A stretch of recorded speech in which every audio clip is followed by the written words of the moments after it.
Greetings, members, one and all of the Salivation Nation. $4,797 silver.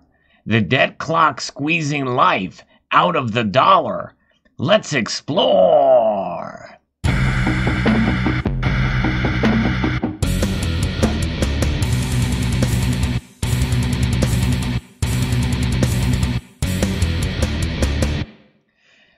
This is the Debt Clock, usdebtclock.org, and this is a continuation of a series that I have a playlist of called the Debt Clock in Silver. These videos are to document essentially the further devaluation and dissolution of the dollar, devaluing its by measured against the number of ounces of silver mined year in on year end compared to the number of dollars printed year in on year end. I'll explain that more here momentarily. But this is a series. I think it's good to go back through in the playlist of this to see what it was quite some time ago when I first started tracking it. It was under $1,000. Now it's getting closer to $5,000. But let's look at the big number staring us in the face right here. We're coming up on $28 trillion soon, and these numbers tick by, and by the time you finish this video, if you revisit this number, that's more money than most of us will ever even dream about making an entire year, or lifetime, an entire lifetime. Just in the course of this video, you'll see that number tick by. But you can see that the debt is climbing. Why does the debt climb? Well, because the federal government and the Federal Reserve, well, they're in cahoots to print more and to spend more money. That's deficit spending. And the deficit spending is rising dramatically, especially in the coronavirus crisis and a series of relief packages that Congress has approved and are about to probably approve yet another. It'll be very interesting to see what that debt clock and what the silver ratio to dollars printed will be. And again, this is something that has been going on for quite some time, and it's measured, its best measure probably is compared to the gross domestic product, because that is kind of measures the health of the economy.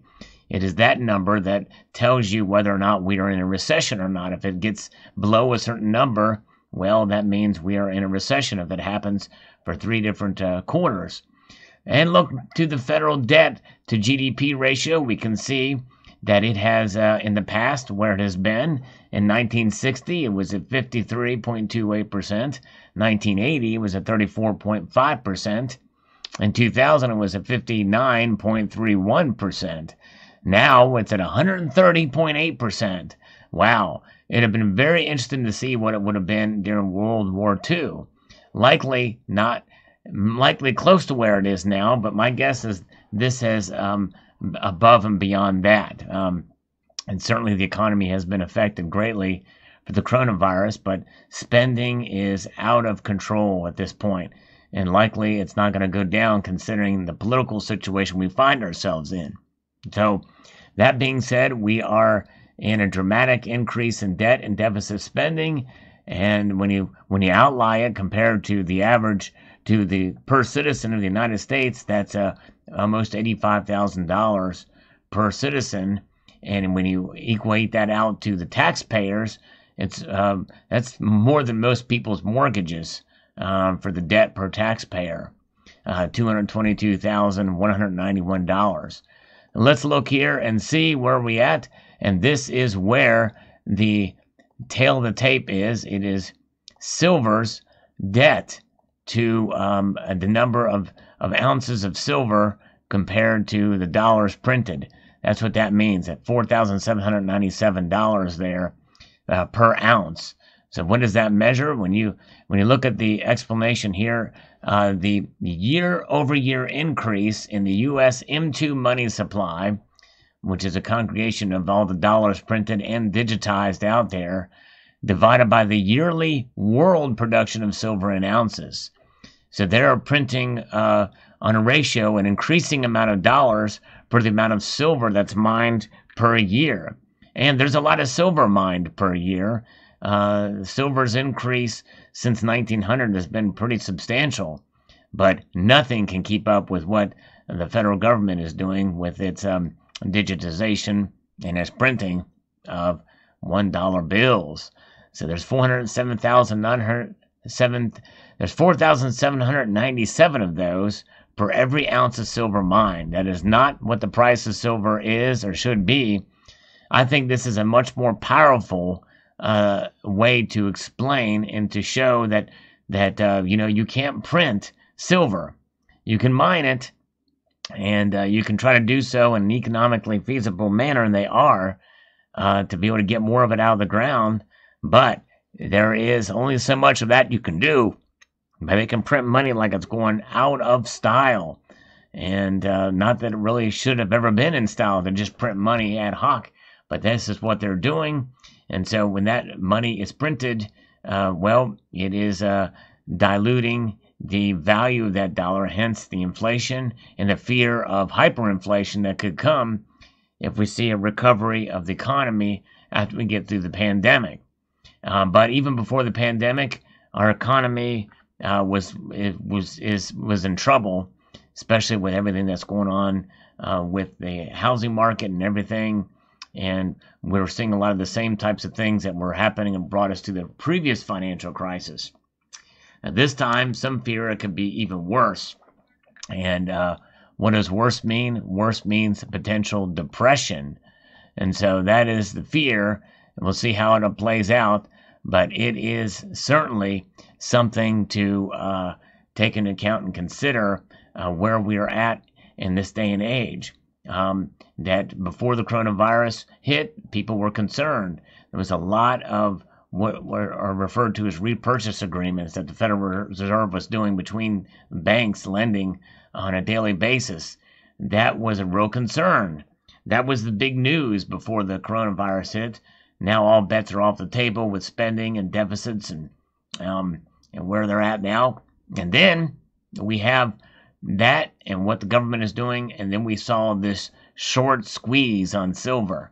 And that squeeze on silver was apparently short-lived. As of the recording of this video, silver prices have dropped back to where they were pre-squeeze levels. And so the only thing now that's being squeezed is the life out of the dollar, with more and more of what they're doing. And that is really the concern and should be the focus. And this is why it is important, and I think it is paramount, for those who think they may be sending a message to the powerful banksters with squeezing silver in the paper markets.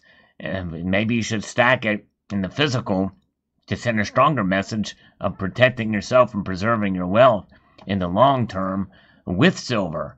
But, the thing is there is a great demand for silver right now, and those premiums are squeezing the life out of any kind of hedge that silver would bring right now. So it's always good to be careful and be smart when buying it, but nonetheless, compared to the number of dollars that are spinning around year on year, well, there's a lot less silver than there are those dollars. And if you look through the history of this playlist, you will see that this is the highest number that we've archived in this video series. And I think it is absolutely crucial to understand what this means. And again, I get it on every time I do a video on this series, people say, oh, this is clickbait. Here's $4,797 for silver. No, that's a ratio. It's a ratio, which I think is a much more powerful message to send about the liquidity in the markets with dollars being digitized and injected into the system. And like I said, you can't do that with silver. And so that is an important thing. Here's another ratio to look at as well, too, the paper to silver ratio. And that's at 185.77 to 1. We're seeing tests on that, especially now in the markets, and that is something that is crucial to understand as well too.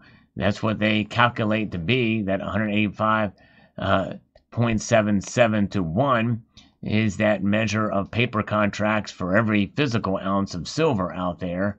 when you look at the explanation for that, it will tell us, in fact, let me get out here to where I can see this.